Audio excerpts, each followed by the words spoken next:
పలుకు తొయ్యలి భవ్య రూపము తెలుగు తల్లికి వందనం.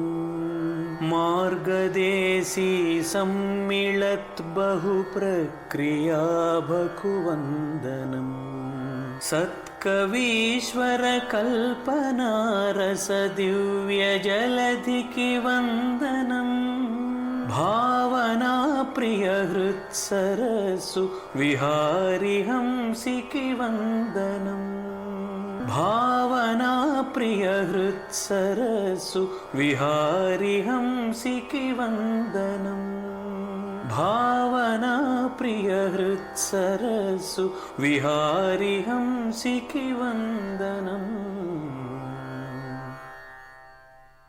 మన భావనా ప్రియ సాహితీ బృంద వ్యవస్థాపకురాలు, ఉపాధ్యాయురాలు, చిక్కని భావాలతో నిండిన తమదైన శైలిలో ఒక చేతితో పద్య కవిత్వాన్ని, మరొక చేతితో వచన కవిత్వాన్ని అందిస్తూ పద్య ప్రభాతం, ఆంధ్ర యశోభూషణం రచనలతో జాతీయ స్థాయి పోటీలలో మొదటి స్థానాలు గెలుచుకుని మనందరికీ ఆదర్శంగా నిలిచిన ప్రముఖ కవయిత్రి శ్రీమతి పాలపర్తి హవీలా గారికి స్వాగతం పలుకుతూ, మన బృంద నిర్వాహక సభ్యులు, వేటపాలెంలో ప్రభుత్వ ఉపాధ్యాయునిగా బాధ్యతలు స్వీకరిస్తున్న శ్రీ చుండూరి వెంకటేశ్వర్లు గారు మనోజ్ఞమైన పదబంధాలతో మృదు మధురమైన శైలిలో వ్రాసిన ప్రణయ సుందరి పుస్తకంపై సమీక్ష చేయవలసిందిగా కోరుతున్నాను. హవీలా గారు, మీకు స్వాగతం అండి. ధన్యవాదాలు అపర్ణ గారు. గురువు గారికి నమస్కారం.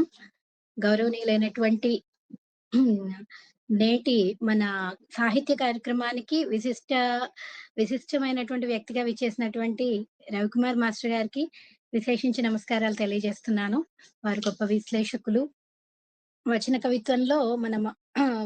కవిత్వం టాపిక్ మీద మన తిరుపతిలో చాలా అద్భుతమైనటువంటి ప్రసంగాన్ని వినిపించినటువంటి వాళ్ళు మనకందరికీ సుపరిచితులు. వారికి నమస్కారాలు తెలియజేస్తూ, తర్వాత సమూహ సభ్యులందరికీ కూడా నా నమస్కారాలు తెలియజేస్తున్నాను. చుండూరి వెంకట్ గారు రచించినటువంటి ప్రణయ సుందరి, ఈ కనిపిస్తుంది అనుకుంటాను, ఇది ప్రణయ సుందరి మొన్న తిరుపతిలో ఆవిష్కరించబడినటువంటి 21 పుస్తకాలలో ఈ పుస్తకం కూడా ఉంది. ఇది ఒక సీస కావ్యం.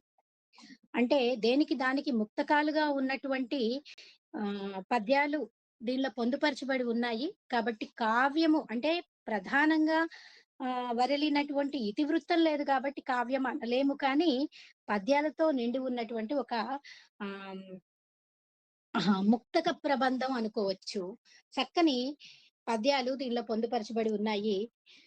వేటపాలెంలో ఉపాధ్యాయులుగా పనిచేస్తున్నటువంటి చుండూరి వెంకట్ గారు మనకందరికీ సుపరిచితులు, మన బృంద సభ్యులు. విశేషించి వారి పరిచయ వాక్యాలు అవసరం లేదు కాబట్టి నేరుగా ప్రణయ సుందరి కావ్యంలోకి వెళ్ళిపోతే, భావకవిత్వం, ఇది ఒక భావకవిత్వ ధోరణిలో రాయబడినటువంటి పుస్తకం.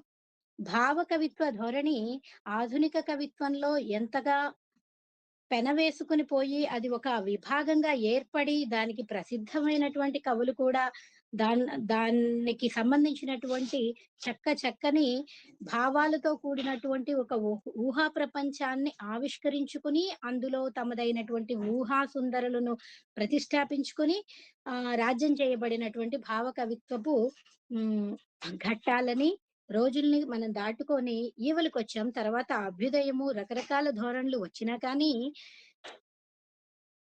కవి తనకు ఏది స్ఫురిస్తుందో అది రాయదలంచుకుంటాడు. కాబట్టి ఏ కాలంలోనైనా ఏ కవిత్వమైనా రాసుకునేటువంటి స్వేచ్ఛ కవికి ఉంది. కాబట్టి దీనికి మన భావనా ప్రియ బృందం కూడా దీనికి అతీతం కాదు. దానికి ఉదాహరణగా నిలుస్తూ 2019లో భావసుందరి కావ్యాన్ని చక్రవర్తి గురువు గారు ప్రారంభించి ఆట వెలుదులు రాశారు. తర్వాత దానిలో కొన్ని అందరికీ తేటగీతి నడక రావడం కోసం ఒక 100 తేటగీతులు రాశారు. తర్వాత కందాల నడక శిష్యులందరికీ రావడం కోసం కొన్ని కందాలు రాశారు. తర్వాత ఒక 100 వృత్తాలు రాశారు. మొత్తానికి వివిధ రకాల ఛందో విశేష బంధురమైనటువంటి ఒక 530 పైచిలుకు పద్యాల కావ్యంగా భావసుందరిని ప్రచురించాం. ఆ తర్వాత అదే ధోరణిలో శిష్యులు అనుసరిస్తూ ఆహ్, రాసినటువంటి పుస్తకాల్ని చూస్తే 'అందాల రాక్షసి' రేవుల శ్రీనివాస్ గారు రాశారు. ఈ 'ప్రణయ సుందరి' మన వెంకట్ గారు రాశారు. ఈ రెంటికంటే ముందు చక్రవర్తి గురువు గారు రాస్తూ ఉన్న క్రమంలోనే ఎమ్మెలాడి పేరిట చక్రవర్తి గురువు గారి మిత్రులు ప్రసిద్ధమైనటువంటి కవి అయినటువంటి నారాయణ గారు చక్కని పద్యాలని ఎమ్మెలాడి పేరుతో అందమైన పద్యాలు 300 పద్యాలని వెలువరించి ఉన్నారు. సో మన బృందంలో ఈ భావ కవిత్వం ఒక ధోరణిగా కొనసాగుతూ మనం దీన్ని స్వాగతించాము. కారణం ఏమిటి అనంటే అభ్యుదయాన్ని నిరసించి కాదు, లేకపోతే ఆధునికతను నిరసించి కాదు. ఒక ప్రకృష్టమైనటువంటి ఒక పద్యాన్నో, లేకపోతే ఛందో విశేషాన్నో అలవాటుగా రాయడానికి నిరంతరం కొనసాగేటువంటి ఒక సాధన అవసరం కాబట్టి దీన్ని మనం స్వాగతించుకున్నాము. అంతే, అది కేవలం సాధన కొరకైన పద్యాలు కాకుండా చాలా అందమైనటువంటి పద్యాలు దీనిలో వచ్చున్నాయి. మరి ఇక ఈ ప్రణయము, ప్రేమ అనేటువంటి దాని గురించి చూస్తే అసలు జీవుల మనుగడకు ప్రేమ చాలా ప్రాథమికమైనది. అంటే దాహము, లేకపోతే ఆహారము, నిద్ర ఇట్లాంటి ప్రాథమికమైనటువంటి ఫిజికల్ అర్జెస్ అంటాం వీటిని. ఈ ఫిజికల్ అర్జెస్ ఉంటే మాత్రం సరిపోతుందా మనిషికి? ఇంకా అంతకు మించి ఏమీ అవసరం లేదా అంటే, అంతకు మించి తప్పకుండా కావాలి. అది ప్రేమ, ఆప్యాయతల అవసరం. ఇది అబ్రహాం మాస్లో దాన్ని ప్రతిపాదించారు. ఒక మనోవిశ్లేషణ అమెరికాకి చెందిన మనోవిశ్లేషణ శాస్త్రవేత్త ఆయన. పరువు, ప్రతిష్ట, కీర్తి, యశస్సు ఇట్లాంటి వాటి కంటే కూడా ప్రాథమికంగా మనిషికి కావలసింది ప్రేమ అంటూ ఆయన కొన్ని అనుక్రమణిక దశలను ప్రతిపాదించిన దానిలో ప్రేమకు చాలా పెద్ద స్థాయిని కల్పించారు. ఇప్పుడు కేవలం ఈ ప్రేమ మనుషులకి మాత్రమే సంబంధించిందా అంటే కాదు. ఈ ప్రకృతిలో ఉన్న ప్రతి 2 వస్తువుల మధ్య ఒక ప్రేమ ఉంటుంది. విశేషించి జీవులకు మధ్య. ఒక పిచ్చుక దాని అంటే పిచ్చుక దాని తల్లి దగ్గరికి ఎందుకు పోతుంది? కేవలం గింజలు పెడుతుంది అని మాత్రమే పెడుతుందా? కాదు. ఆ గింజలు పెట్టాక కూడా మళ్ళీ తల్లి ఒడి దగ్గరే ఉంటుంది. ఎందుకుంటుంది? తల్లేం చేస్తుంది? తన ముక్కుతో ఈ చిన్న పిట్ట పిల్ల ఈకల్ని ఇలా ఇలా నిమురుతూ దానికి దాన్నేదో పాలిష్ చేస్తున్నట్లుగా ఒక ఒక విధమైన అనునయం ప్రకటిస్తుంది. అంతేకాకుండా పాలు తాగిన తర్వాత దూడ కూడా తల్లికి దూరంగా వెళ్ళిపోదు. ఇంకా అక్కడే ఉంటుంది. అంటే ఫిజికల్ అడ్జస్ట్‌కి మించి మరేదో కావాల్సి వస్తుంది జీవికి. ఇది ఏమిటి? కేవలం జంతు ప్రవృత్తా? అంటే జంతువు అంటే మళ్ళీ మనిషి కానటువంటి జంతువు గురించి మాట్లాడట్లేదు. మనిషిని కూడా ఒక జంతు స్థాయిలో తీసుకున్నప్పుడు, అంటే ఒక జంతువుగా పరిగణించి తీసుకున్నప్పుడు human is a social animal కదా! కాబట్టి మన్ మనిషి కూడా అంటే ఇది కేవలం జంతు ప్రవృత్తి కాదు. ఒక జీవ ప్రవృత్తి కాదు. ఇది జీవిలో ఉన్నటువంటి ఒక దైవికమైనటువంటి ప్రవృత్తి. కాబట్టి కేవలం ఒక జెండర్‌కో, కేవలం ఒక బంధానికి ఒక అంటే అన్న చెల్లెళ్ళు, అక్క తమ్ముళ్ళు, భార్యాభర్తలు ఇలా మాత్రమే కాకుండా ప్రతి బంధానికి కూడా ఈ ప్రేమాప్యాయతల అవసరము అనేది ఏర్పడి అలాంటి ప్రకృష్టమైనటువంటి బంధాలతో ఏది మన పారిజాతాపహరణంలో హ్మ్. కల్పలతికలెల్ల ప్రాణ విభుండెడబాయ నేర్తురే అన్నట్లు ప్రతి మనిషి యొక్క జీవితము తన చుట్టూ ఉన్నటువంటి బాంధవ్యాలతో, మిత్రులతో అల్లుకుపోయినటువంటి పెనవేసుకొని పోయినటువంటి ఒక ఆహ్, తీగల బంధంలాగా అందంగా అల్లుకొని ఉంటుంది. అలాంటి విశిష్టమైనటువంటి, అందమైనటువంటి జీవితాన్ని నడిపేటువంటి ఒక సరసమైనటువంటి భావన ప్రేమ కాగా దాని మీద కావ్యాన్ని రాసుకున్నారు వెంకట్ గారు. ఇక్కడ సౌరభములేల చిమ్ము పుష్పవ్రజంబు కృష్ణశాస్త్రి గారంటారు. చంద్రికలేల వెదజల్లు చందమామ. ఏల సలిలంబు పారు గాడ్పేల విసరు ఏల నా హృదయంబు ప్రేమించు నిన్ను. వీటికి కారణాలు ఉంటాయా? దొరుకుతాయా? సలిలం ఎందుకు అటువైపే ప్రవహిస్తుంది? సౌరభాలు ఎందుకు ఈ విధంగా పుష్పాలు ఎందుకు సౌరభాన్ని ఆహ్, ఇలా వికసించడం ద్వారా వాటిని విస్తరింపజేస్తాయి అనంటే వాటికి వేటికి ప్రకృతిలో కారణాలు దొరకవు. అలాగే ఈ ప్రణయ భావానికి కూడా ఎక్కడా కూడా కారణాలు మనకి కనిపించవు. ఇది అంతర్లీనంగా ప్రతి మనిషిలో, జీవిలో వరలుతూ అందంగా అల్లుకుపోయినటువంటి భగవత్ తత్వంగా మనం పరిగణించుకుంటే, ఆ అందమైనటువంటి భావనని భావకవులు ఎంతమందో తీసుకొని అందమైన కావ్యాలు రాసుకున్నారు. ఇక్కడ మన వెంకట్ గారు రాసినటువంటి దానికి చక్రవర్తి గురువు గారు అభినందనలు రాయగా, నేను వాణి అక్క, విట్టుబాబు గారు ప్రశంసాభినందనలు రాశారు. ఇందులో కావ్య ప్రారంభంలో ఈయన ఓ మాట అంటారు. "ప్రణయ శాస్త్ర సాహిత్యాన మనసు ప్రబలి, నీ స్మరణలో నన్ను మరచి నిరుపమాన సౌఖ్యం అనుభవించుచు మానసమున చెలగు భావములను పొంగింతు కావ్యముగ సఖియా" అని అన్నారు. నిజానికి ఈయనకి మనసు నిలిచింది ఏదో ఒక ప్రణయ సుందరి మీద కాదు. తెలుగు పద్యం మీద ఆయన ప్రేమ, మికుడమైన ప్రేమ. ఒక 4 ఏళ్ల క్రితం వెంకట్ గారు పరిచయం అయినప్పుడు ఒకటే మాట అన్నారు నన్ను పరిచయం చేసుకుంటున్నప్పుడు. "ఏవండీ, నాకు పద్యం రాయాలని చాలా ఆశ అండి. జాషువా లాగా ఒక్కసారైనా జీవితంలో ఒక పద్యం వచ్చినా కూడా నాకు నేను అచీవ్ అయినట్లు సంతోషిస్తానండి. అదేదో సాధించినట్లుగా ఫీల్ అవుతానండి" అని వెంకట్ గారు అన్న మాటలు ఇప్పటికీ నాకు గుర్తు. కాబట్టి ఆయన మనసు ఆనుకున్నది తెలుగు పద్యం మీద. కాబట్టి ఆయన ప్రణయ సుందరెవరు అనంటే, అది కేవలం తను పద్యాన్ని సమర్చించడానికి ఏర్పరుచుకున్న ఒక స్నేహితయే గాని, ఆహ్, ఒక ప్రణయ సుందరి అనేది కేవలం ఊహాత్మక భావన అని నేను అనుకుంటూ, కానీ ఈ కావ్యాన్ని అందంగా తానలా అల్లుకోవడం ద్వారా నిజంగా ఆ పద్యాన్ని పట్టుబడడం, తను స్వాధీనం వశపరుచుకోవడానికి ఎంతో ప్రయత్నించారు. దానిలో కొంత కృతకృత్యులయ్యారు. 70% అని నేను అనుకుంటున్నాను. దగ్ధమగుచు సౌరభాలనిచ్చే అగరుల, కుత్తుక నొక్కినా కూడా పరిమళాన్నిచ్చే సిగపువ్వుల, కాచినా, కోసినా, రాచినా తావిచడని చందనంలా, ముక్కలు చేసినా కూడా తిండి పెట్టే చెట్టులా, నిత్యము కూడా ప్రేమ పరిమళాన్ని వెదజల్లేటువంటి సహచరుణ్ణి నేను అంటూ తన ప్రణయ సుందరికి విన్నవించుకుంటూ సాగేటువంటి కవి యొక్క వాయిస్ ఈ పద్యాలలో ఎడనెడ అందమైనటువంటి యతిస్థానాలు, అందమైనటువంటి విన్యాసాలు చేసుకుంటూ ముందుకెళ్ళిపోతూ ఉంటుంది. ఇందులో "ఏల పరభృతమ్ములిమ్ముగా తలిరుల భక్షించి తియ్యంగ పాడుచుండు" ఇక్కడ వచ్చేసింది ఈ పద్యంలో 39వ పద్యంలో. "ఏల పరభృతమ్ములిమ్ముగ తలిరుల భక్షించి తియ్యంగ పాడుచుండు" వచ్చేసింది కదా. "సౌరభములేల చిమ్ము పుష్పవ్రజము" ఇలా వెంకట్ గారి రచనలో ఒక్కోసారి అలా పొడచూపుతూ ఉంటారు భావనలో కృష్ణ శాస్త్రి గారు.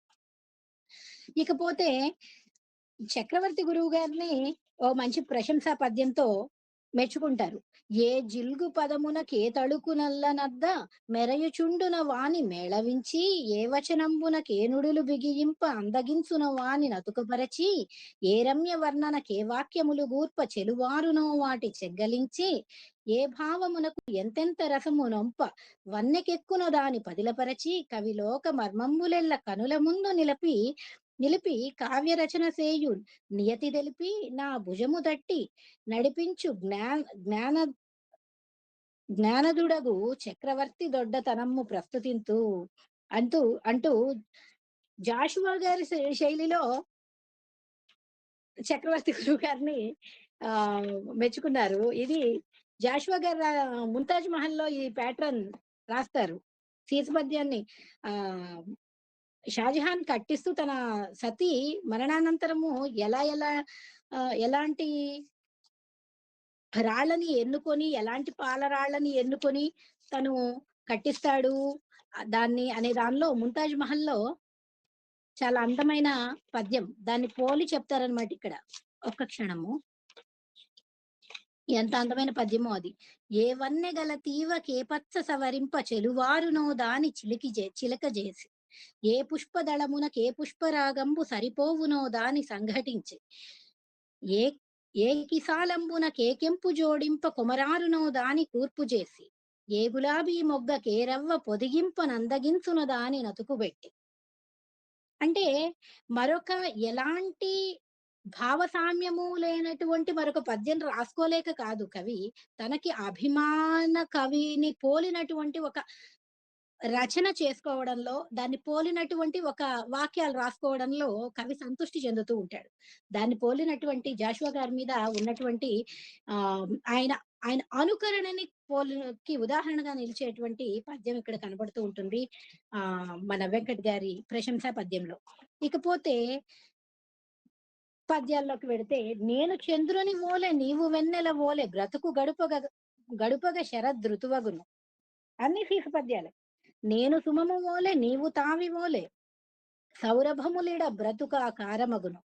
నేను భావము వోలె నీవు పదము వోలె కదల బ్రతుకు ప్రేమ కావ్యమగును. నేను లహరి వోలె నీవు తీరము వోలె సాగ బ్రతుకు స్నేహ సాగరమగు. ఓ రమణి నేను పల్లవినై రహింప చరణమై నీవు శ్రావ్యతన్ సంగతింప ప్రణయ గీతంబు బ్రతుకు పరిణమించి కాపురము సాగిపోవును కలతలేక అంటారు. అంటే ఇందులో ఎంచుకున్నటువంటి ప్రతి రెండు కూడా చక్కని ఔచిత్య శోభితమైనటువంటి అవిభాజ్యమైనటువంటి జంటల్ని ఎన్నుకోవడంలో కవి ప్రతిభ ఇక్కడ కనపడుతుంటుంది. సాధారణంగా రాసేస్తూ ఉంటారు, మన గ్రూపుల్లో కనపడుతూ ఉంటాయి. ఎవరిని విమర్శించడం అనేది ముఖ్యోద్దేశం కాదు గాని 200 పద్యాల్ని గ్రూపుల్లో కనపడే వాటిని చిలికినా చెరిగినా చేరడు మిగిలే పరిస్థితి కనబడడం లేదు. కానీ ఒక పద్యాన్ని నిర్మాణం చేసేటప్పుడు ఒక సీసం అంటే మరి విశేషించి చాలా పెద్ద పని. ఎందుకంటే ఒక పోలిక, దాన్ని పోలింది ఏదో దొరికితే సరిపోదు. దాన్ని పోలిన 4 పాదాలు ఒకదానికొకటి దేనికి తగ్గకుండా తక్కడలో తూగిపోవాలి. అలాంటి సందర్భంలో ఈ పద్యంలో కవి ఎన్నుకున్నటువంటి ఉపమల్ని చూసినప్పుడు, నేను చంద్రుని వోలె నీవు వెన్నెల వోలె. చంద్రిక వెన్నెల, చంద్రుడు వెన్నెల సరిపోయింది. నేను సుమము వోలె నీవు తావి వోలె సరిపోయింది. నేను భావము వోలె నీవు పదము వోలె సరిపోయింది. నేను లహరి వోలె నీవు తీరము వోలె, అలా తీరం. అంటే ఈ 4గింటిని అవిభాజ్యమైనటువంటి జంటలని 4గింటిని ఎంపిక చేసుకోవడంలో కవి అక్కడ కృతకృత్యుడవుతాడు. వాటిలో ఏ రకమైనటువంటి సమత చెడినా ఆ పద్యం బ్యూటీ చెడుతుంది. తరువాత ఆ సీసం ద్వితీయార్థాలను పరిశీలించుకుంటే బ్రతుకు గడుపగా శరదృతువగును. చంద్రుడు వెన్నెల, నేను చంద్రుడు కాగా నువ్వు వెన్నెల కాగా బ్రతుకు గడిపితే అది శరదృతువు అవుతుందట. నేను సుమము నువ్వు తావి అనుకుంటే బ్రతుకు బ్రతుకు ఒక ఆకారం అవుతుందట. తరువాత నేను భావము వోలె నీవు పదము వోలె కదల బ్రతుకు ప్రేమ కావ్యమగును. నేను లహరి వోలె నీవు తీరము వోలె సాగ బ్రతుకు స్నేహ సాగరమగు. ఇక్కడ చూడండి, మూడింటిలో సమత నడిచింది. నేను చంద్రుడు, నువ్వు వెన్నెల, గడవగా శరదృతువు అవుతుంది. నేను సుమాన్ని, నేను భావాన్ని, నువ్వు పదానివి, కలిసి నడిస్తే చక్కని కావ్యం అవుతాము. నేను లహరిని, నీవు తీరానివి, కలిసి సాగగా స్నేహ సాగరం అవుతుంది. మరి ఇక్కడ రెండో పాదంలో వచ్చేసి ఏమైంది? సౌరభములీడ బ్రతుకు ఆకారమగును. ఇక్కడ ఒక్కటి సమత, దానికి కూడా యాప్ట్ది పడుంటే మరింత శోభించేది ఈ పద్యము. అంటే బాగుంది, కానీ ఒక చిన్న సూచన మాత్రమే అది. అంటే నేను సుమము వోలే నీవు తావి వోలే అవగా ఇప్పుడు అక్కడ చంద్రుణ్ణి వెన్నెల్ని చెప్పినప్పుడు శరదృతువు అయినప్పుడు, ఏ సుమాన్ని తావిని చెప్పినప్పుడు ఏ పూలకారు అయిపోతుందో, ఏ వసంతం అయిపోతుందో, ఏ అమని అయిపోతుందో, ఇలాంటి పదాలు వేసుకుంటే ఖచ్చితంగా దానిలో ఒదిగేటట్లుగా ఉంటాయి. అలాంటివి చాలా గొప్పగా ప్రయోగం చేశారు. ఒకటో రెండో చిన్నవి మనం మనల్ని మనం కూర్చుకుంటూ నేర్చుకుంటూ ఎదిగే క్రమంలో మళ్ళీ వస్తూనే ఉంటాయి, చేరుతూనే ఉంటాయి. దాని గురించి బాధ లేదు. తరువాత ఇంకో పద్యం చూస్తే, చేతిలో పూలను చిదుమనొప్పనియద. ఇక్కడ ప్రణయ సుందరి యొక్క వ్యక్తిత్వావిష్కరణ చేస్తున్నారు. మెత్తదనంపుతో మెలత నవ్వక నవ్వులు రువ్వెడు కనులతో పలుకరించుచు నెమ్మి తెలుపు నెలత కపటవర్తన మెరుగని భాషణమ్ముతో నిర్మలత్వమును నెరపు వనిత. ఇలా ఇలా అందమైనటువంటి, అంటే ఒక చోట ప్రణయ సుందరి యొక్క వ్యక్తిత్వావిష్కరణ, ఒక్కొక్క చోట ఆమె సౌందర్యావిష్కరణ, ఒక్కొక్క చోట ఆమె సౌశీల్యాన్ని గురించినటువంటి ఆవిష్కరణ, గుణావిష్కరణ, ఇలా చెబుతూ అంటే తను దేవత అంటారు. అంటే ఇప్పుడు మనం ఈ ప్రణయ కావ్యాలు రాసుకోవడం ద్వారా సమాజానికి ఏం ప్రబోధ తెలియజేయగలము అనంటే ఖచ్చితంగా తెలియజేయగలము.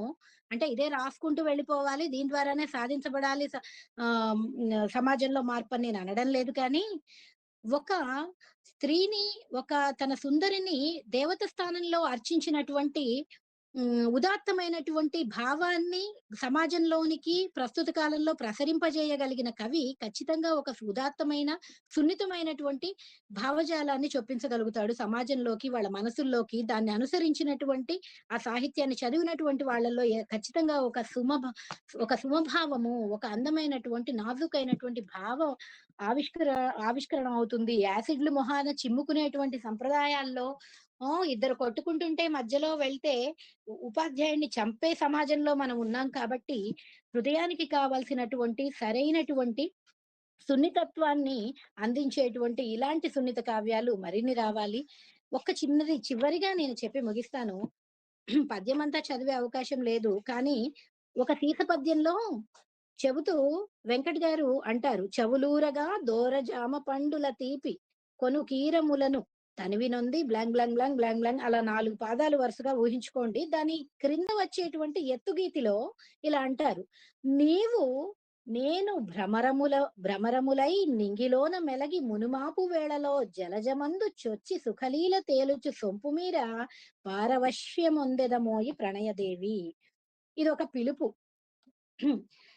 ఉదయాన్నే రమ్మని చెప్పలేదు. ఉదయాన్నే వస్తే ఏమవుతుంది? పంకజాలు వికసిస్తాయి.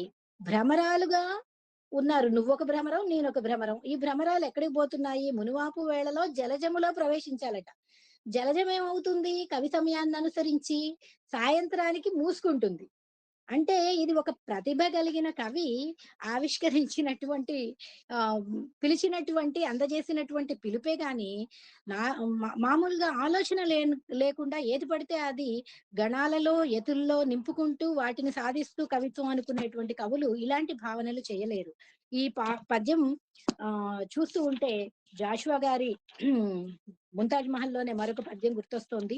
ఆ ఒక్కటి రేఖామాత్రంగా చదివి నేను ముందుకెళ్తాను. "ఉదయ సంధ్యాదేవి ఓడి నుండి దిగజారి కుర్రగాడుపులాడుకొనెడు వేళ ప్రియుడు కొండలకెక్క బెదరి ఒక్కొక్క చుక్క వినువీధులను జారుకొనెడు వేళ తమ్మిలో చెరపడ్డ తుమ్మెద ఖైదీలు ఆలుబిడ్డల చేర నరుగు వేళ." ఇది అద్భుతమైనటువంటి పాఠం. తమ్మిలో చెరపడ్డ, ఇక్కడ చొరపడ్డ అని రాస్తే ఏమవుతుంది? ఒక్కసారి ఆలోచించుకుందాం. ఇది జాషువా గారి పద్యం.